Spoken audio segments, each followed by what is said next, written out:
Привет, друзья! С вами Валерий Казаков, и вот это очаровательная задача. Дан прямоугольник треугольника АБС с катетом BC равным корень из 3. В треугольнике проведена биссектриса БК, и оказалось, что отрезок АК равен 2. И требуется найти длину этой биссектрисы. Ну, вы знаете, с утра я провел маленькую битву с искусственным интеллектом. Я предложил и решить эту задачу, и он предложил мне, ну, такое приличное тригонометрическое решение. Надеюсь, мы найдем покороче, но вот какое решение мне предложил искусственный интеллект. Я замечу, что у меня за бортом минус 21, 8:15 на момент записи ролика, и вот шаг первый – решение искусственного интеллекта. Пусть угол АБС равен 2 бета. Я прокомментирую, кому плохо видно, бета и бета. Вот так обозначил он те углы. Затем выразил БК через косинус бета. То есть БК через косинус бета выразил. Шаг 2. Составление уравнения на основе катета АС. Ну, значит, катет АС, наверное, находил какими-то двумя способами.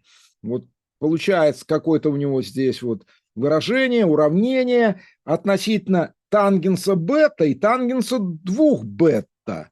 Поэтому он использует третьим шагом формулу тангенса двойного аргумента, чтобы свести к уравнению относительно тангенса. Я запишу эту формулу, может кто-то попробует пойти по пути искусственного интеллекта. 2 бета равно 2 тангенс бета на единица минус тангенс квадрат бета. Вот это знаменитая формула тангенса двойного аргумента, 10 класс. Она очень здорово применяется в геометрии, часто. И вот что принимает за x искусственный интеллект. X равно тангенс бета. Ну и составляет уравнение аж третьей степени. Ну здорово, получается с иррациональными коэффициентами, но третьей степени. Корень из 3х в кубе плюс 2х в квадрате плюс корень из 3х минус 2 равно нулю. И вот что пишет. Внимание, подбором находим корень. Это абсолютно законный способ математики. Подбором найти корень. Корень из 3, деленное на 3. Я замечу, что х это тангенс бета. То есть наш тангенс бета получился корень из 3 на 3. Угол острый бета. Но чему ж равен бета? Бета равен 30 градусам. Ну, раз бета 30 градусов, то есть прямоугольного вот этого треугольничка, мы найдем БК. Не будем сейчас искать, но давайте найдем свое собственное решение, отличное от решения искусственного интеллекта. Тригонометрия такая мощная вещь, нельзя ли это сделать попроще? Я уверен, что большинство зрителей сделают, как я. Итак, БК мы ищем. Вот я предлагаю обозначить КЦ отрезок Х, ну и воспользоваться свойством биссектрисы треугольника, выразить АБ через Х, двойку и корень из 3. Потом составить теорему Пифагора для этого треугольника. Ну, наверное, удобно АБ обозначить все-таки за Y и применить первым действием свойство биссектрисы. Биссектриса треугольника делит противоположную сторону на части, пропорциональные прилежащим сторонам. То есть 2 относится к x, как y к корню из 3. Все просто. Ну, откуда y будет равен 2 корней из 3, деленное на x? Ну и теперь обещанная теорема Пифагора. Значит, к треугольнику ABC мы применим теорему Пифагора.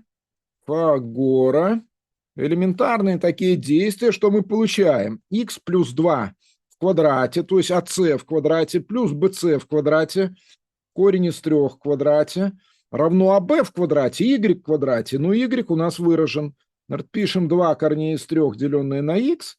Все это в квадрате. Что получается? Уравнение относительно x.